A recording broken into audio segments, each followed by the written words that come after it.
A graça e a paz, meus irmãos, Deus seja louvado. Pensei até que não iria chegar a tempo da mensagem.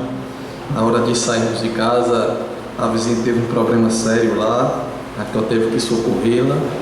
Inclusive tivemos que trazer o filho dela para cá e teve que dar banho no menino, arrumar e trazê-lo para estar conosco aqui.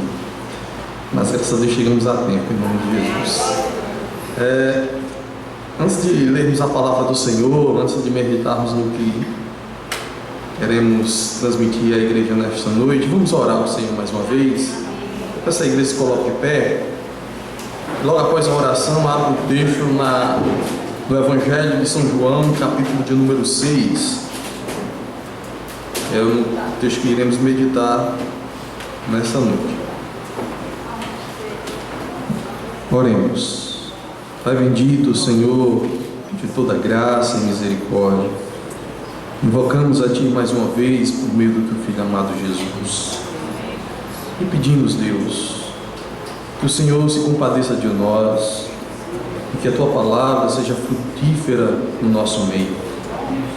Rogamos a Ti, Deus, que a Tua mercê esteja aqui, Senhor, meu Pai, com aqueles que ainda, ó Senhor, não depositaram toda a sua vida ao altar de Cristo Jesus.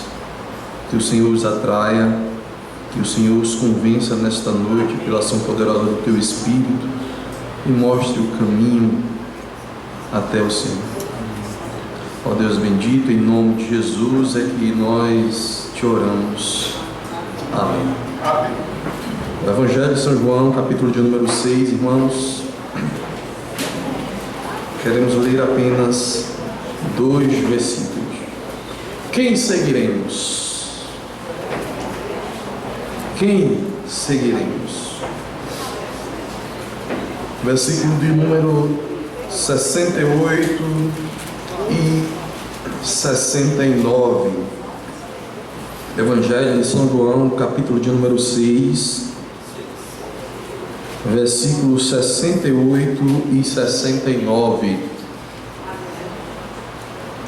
Amém? Todos encontraram?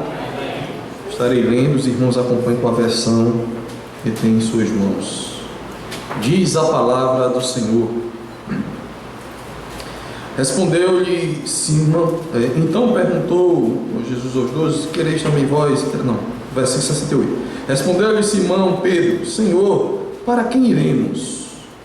Tu tens as palavras da vida eterna, e nós temos crido e conhecido que Tu és o Santo de Deus. Repetir. Respondeu-lhe Simão Pedro: Senhor, para quem iremos? Tu tens as palavras da vida eterna, e nós temos crido e conhecido que Tu és o Santo de Deus. Podem sentar, meus irmãos. Amados, estima-se que no mundo haja por volta ou mais de 10.000 religiões.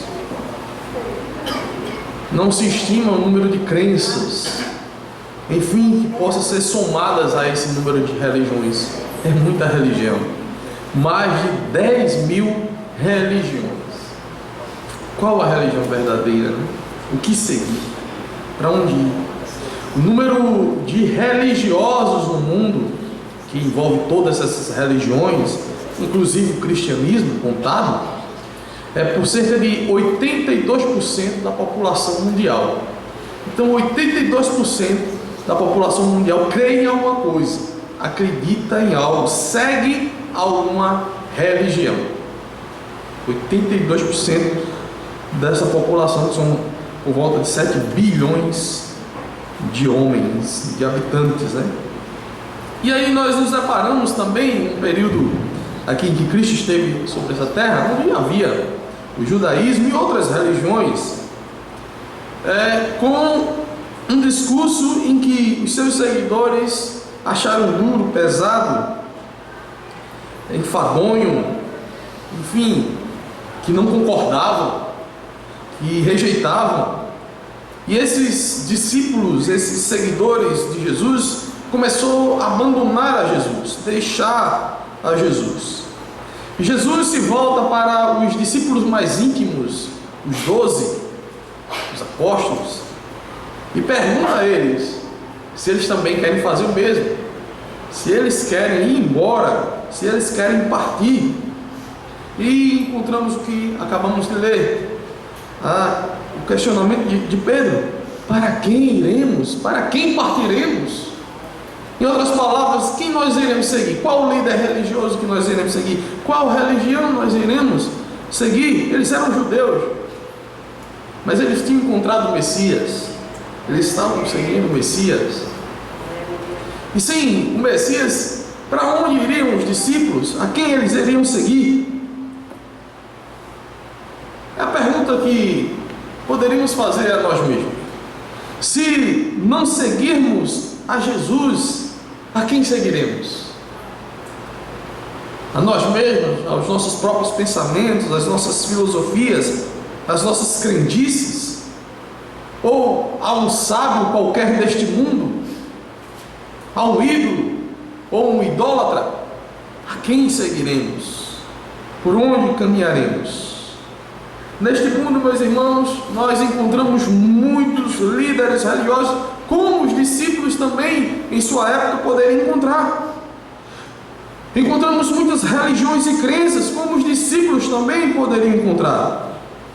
E essas religiões e crenças podem encaixar perfeitamente ao estilo de vida que nós queremos escolher para nós mesmos.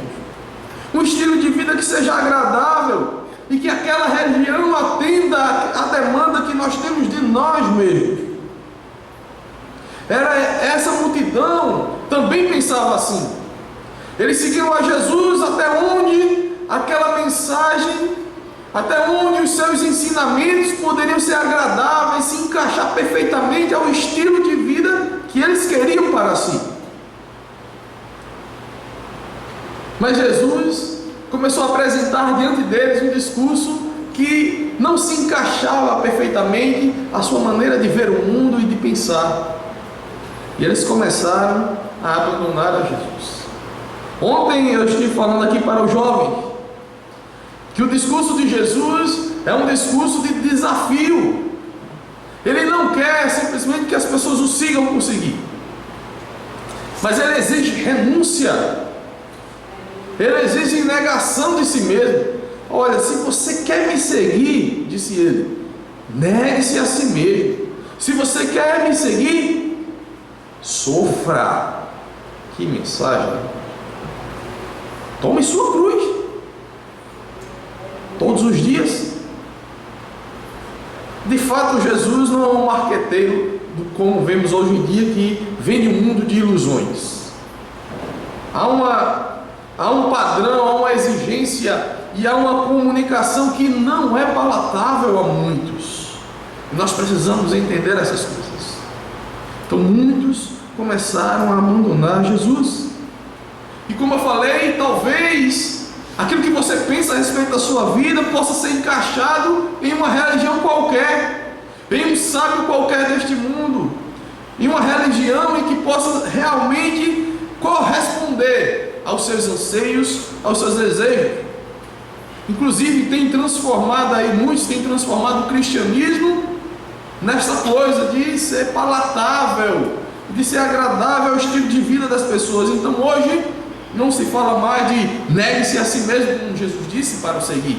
Não se fala mais tome a sua cruz, mas olha, Jesus vai te dar um apartamento novo, um carro do ano, você não vai ter mais problema na sua vida.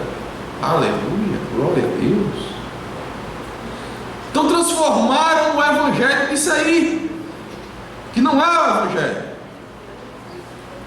E as pessoas e as multidões começaram a correr atrás desse Jesus, mas não do Jesus que se apresenta aqui nas Escrituras, que muitos estavam simplesmente abandonando, deixando de lado, porque o seu discurso era duro, era difícil. Meus irmãos, eu quero dizer que mesmo que essas religiões possam se encaixar perfeitamente ao estilo de vida que você gostaria de exercer, mas tendo uma crença no sobrenatural, elas não irão satisfazer o indivíduo, elas não irão religar os homens ao Deus e Pai de nosso Senhor e Salvador Jesus Cristo.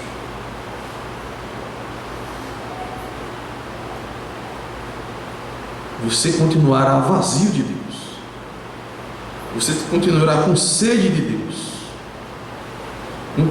continuará faltando algo em sua vida, porque nós fomos criados para Deus, e longe dele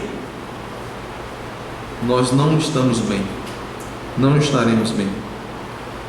Os líderes carismáticos, por mais carismáticos e sábios que aparentam ser, eles jamais podem ser comparados ao Santo de Deus, que Pedro reconhece aqui na pessoa do nosso bendito Salvador Jesus Cristo. Doce ilusão, meus amados, doce ilusão religiosa é seguir outro que não seja ao Senhor e Salvador Jesus Cristo, o Filho de Deus.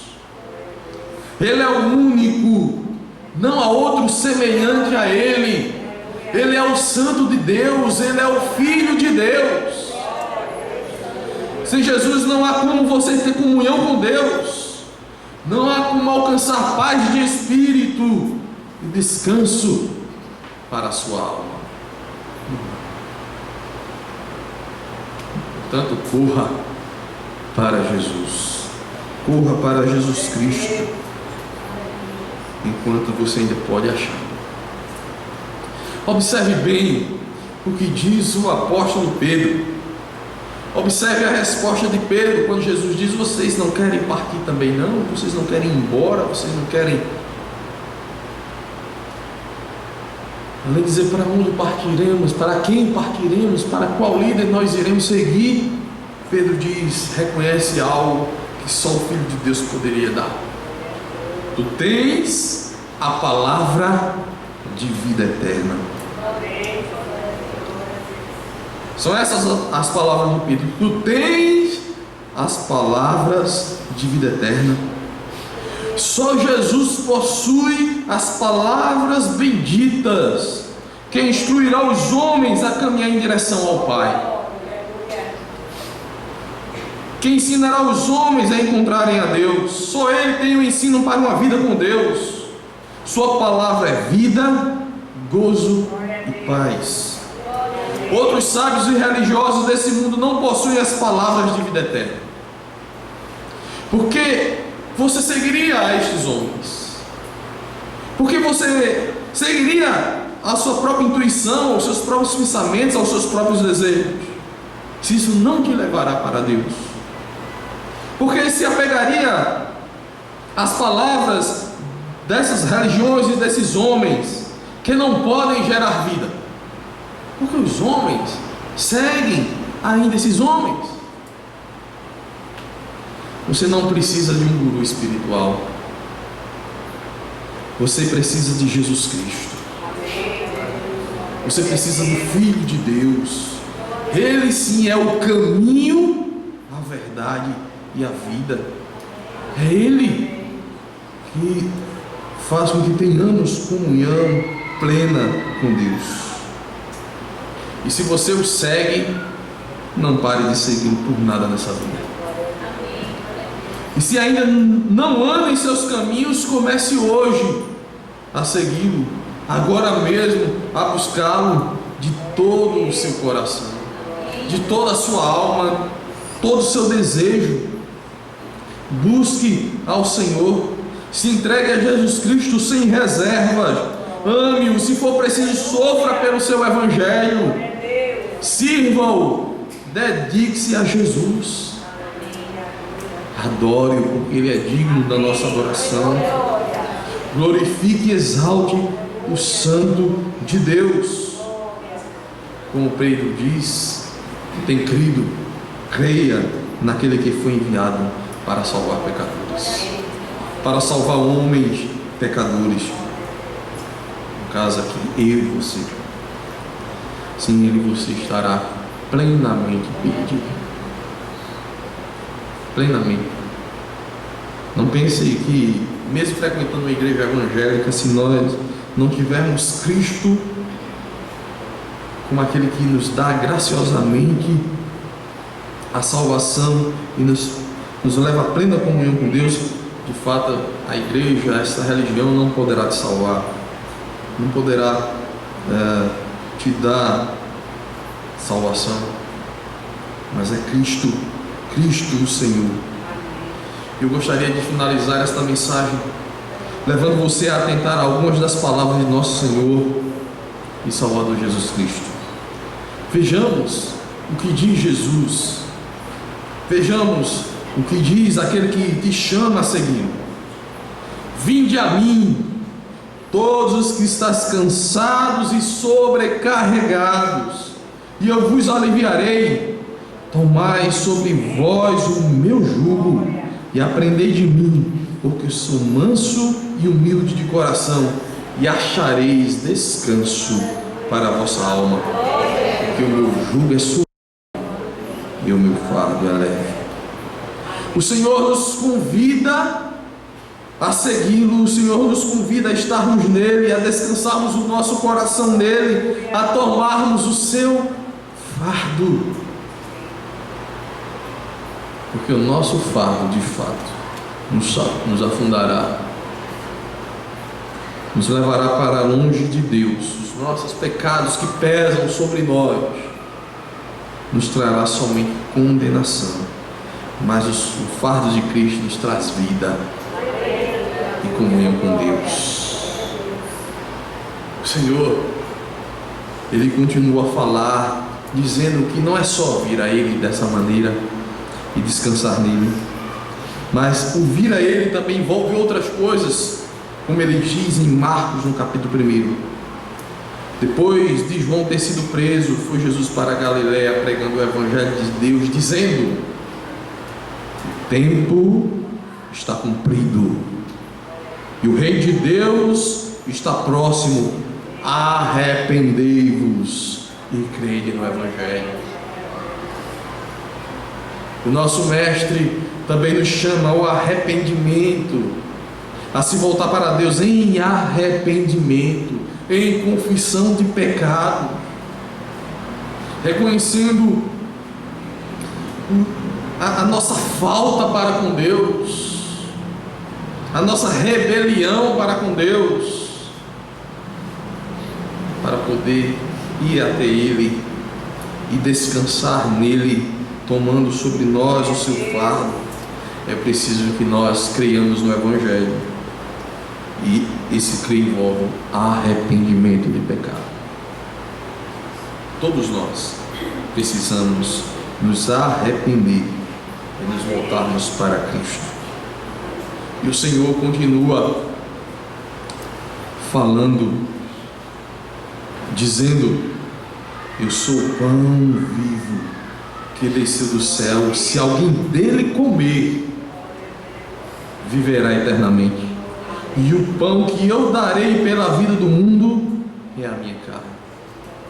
Esse mesmo Jesus continuou falando que nós precisamos desesperadamente nos alimentarmos dele, irmãos. Então não é outro sábio, não é religião, é Jesus. Precisamos nos alimentar de Cristo, porque foi o seu sacrifício, unicamente o seu sacrifício, que nos justifica diante de Deus, justifica os nossos pecados, quando nós o confessamos diante de Deus. Porque só a confissão de pecados não adianta, só o arrependimento de pecado não adianta, é preciso ser coberto pelo sangue do Cordeiro, e aí ser justificado diante de Deus. Precisamos nos alimentar de Cristo. Ele é o pão vivo que desceu do céu, e pelo mundo, por nós, Ele deu a sua própria carne. Ele é o sacrifício pelo meu e pelo seu pecado. Nenhum outro líder se assemelha a Jesus, nenhum outro líder pode substituir Jesus, ninguém pode fazer o que Jesus fez. Sendo Deus, se tornou homem para morrer por pecadores. Pecadores que em arrependimento se voltam para Ele. Mas lembrem-se o que disse Jesus, lembrem-se o que disse o nosso Mestre, que aproveita ao homem ganhar o mundo inteiro, se vier a perder-se ou a causar dano a si mesmo. Que adianta? Está lá em Lucas, capítulo número 9, versículo de número 26. Que adianta esse homem usufruir de todas as benesses, de encontrar uma religião que se adeque bem a seu estilo de vida, mas caminhar para a perdição, causando dano a si mesmo? Mas Jesus, nosso Mestre, Ele nos falou muitas coisas, como eu acabei de ler alguns textos, e continua a nos falar. No próprio Evangelho de João, no capítulo número 5, ele diz: em verdade vos digo, quem ouve a minha palavra, quem escuta o que eu digo, e crê naquele que me enviou, tem a vida eterna, não entra em juízo, mas passou da morte para a vida. Percebam, meus irmãos, que Jesus apresenta uma religião exclusivista, uma religião que não pode comungar com outros pensamentos, porque essa religião ela é centrada na pessoa dele mesmo. Os seus ensinos se voltam para ele mesmo, que caminha para o Pai. Então não há como outra religião atender a esses preceitos, a comungar com o cristianismo. Não há como um outro pensamento filosófico religioso nos encaminhar para Deus, porque só existe este caminho. O próprio Jesus se apresenta. Não é qualquer outra palavra, não é qualquer outro ensinamento, mas olha, eu digo a vocês em verdade, quem ouve a minha palavra, não é outra palavra senão a palavra de Cristo, e crê naquele que me enviou, esse tem a vida eterna, não entra em juízo, mas passou da morte para a vida. E aí, por fim, eu quero dizer aos amados irmãos, observem com muita atenção uma das parábolas ensinadas pelo Senhor Jesus, uma das parábolas em que ele se volta para algumas pessoas e expõe. Atende para que diz o Mestre. A parábola se encontra em Lucas, capítulo de número 14. Diz lá no texto, a partir do versículo de número 15: ao ouvir isso, um dos que estavam à mesa com Jesus disse-lhe: feliz será aquele que comer no banquete do reino de Deus. Preste bem atenção no que diz Jesus, para que você não saia daqui nesta noite cogitando entre dois pensamentos, entre dois deuses, entre a que religião seguir ou ao que seguir. Escute bem o que disse o Senhor. Respondeu Jesus: certo homem estava preparando um grande banquete, convidou muitas pessoas. Na hora de começar, enviou seu servo para dizer aos que haviam sido convidados: venham, pois tudo já está pronto. Mas eles começaram, um por um, a apresentar desculpas. O primeiro disse: acabei de comprar uma propriedade e preciso ir vê-la, por favor, desculpe-me.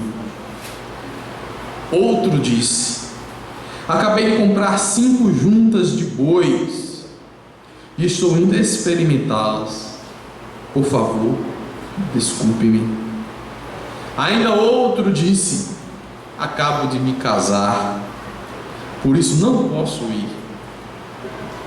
O servo voltou e relatou isso ao seu senhor.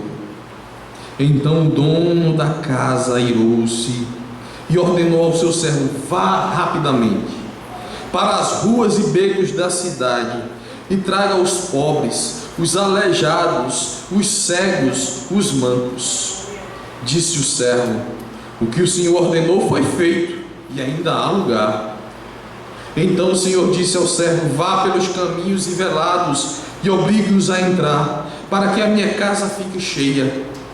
Eu lhes digo: nenhum daqueles que foram convidados provará do meu banquete. Ah, meus irmãos, quantos que ouviram o Evangelho, o convite de sentar à mesa do Senhor, de comungarem da comunhão com o Senhor, de se banquetearem no reino de Deus, ficaram de fora. Quantos tiveram a oportunidade de sentar a esta mesa? Quantos tiveram a oportunidade de ter algo que em nenhum lugar poderão alcançar, mas desprezaram ao Senhor?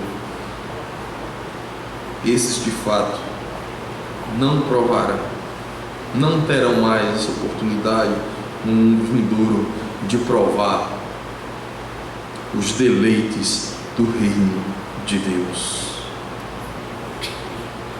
Não esqueça disso.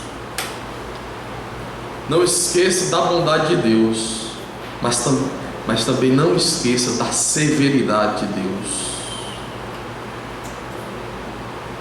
As pessoas esquecem da severidade de Deus. O Deus que ama também é o Deus que traz juízo.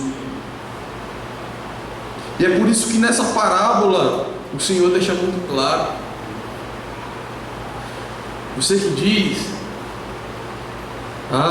sou muito jovem, ainda tenho muitos anos, tenho que curtir nessa vida, não quero saber do que Jesus manda renunciar, não.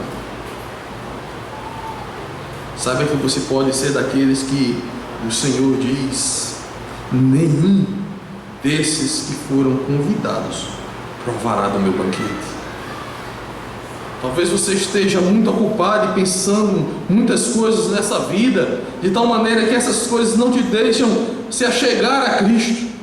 Mas saibam que você foi convidado, e ao rejeitar, a trazer uma desculpa, como foi dado aqui por esses que foram convidados a se banquetearem, ouvirá do Senhor: você não provará do meu banquete. Esta é a noite que você ainda pode provar do banquete. É a noite que o Senhor convida, está convidando, anunciando, chamando a sentar à sua mesa. Então não despreze isso. Não dê uma desculpa para o Senhor nesta noite, porque amanhã pode ser que a sua desculpa não tenha mais solução. Não dê desculpa hoje ao chamado do Senhor. Não apresente as suas razões, seja elas quais forem, para não virem se alimentar do Filho de Deus. Amanhã pode ser tarde, viu? Muito tarde. Aliás, daqui a pouco tempo pode ser muito tarde. Muito tarde. Feche os seus olhos. Ó Deus, que o Senhor, meu Pai, tenha compaixão de nós, e que nenhum de nós que está aqui nesta noite se perca, Senhor, mas que todos nós aqui possamos desfrutar do Teu banquete, e para todos sempre comungarmos de comunhão contigo. Ó Deus, tenha misericórdia, Pai, daqueles que mantêm o seu coração duro, insensível ao Teu chamado. Mas, Senhor,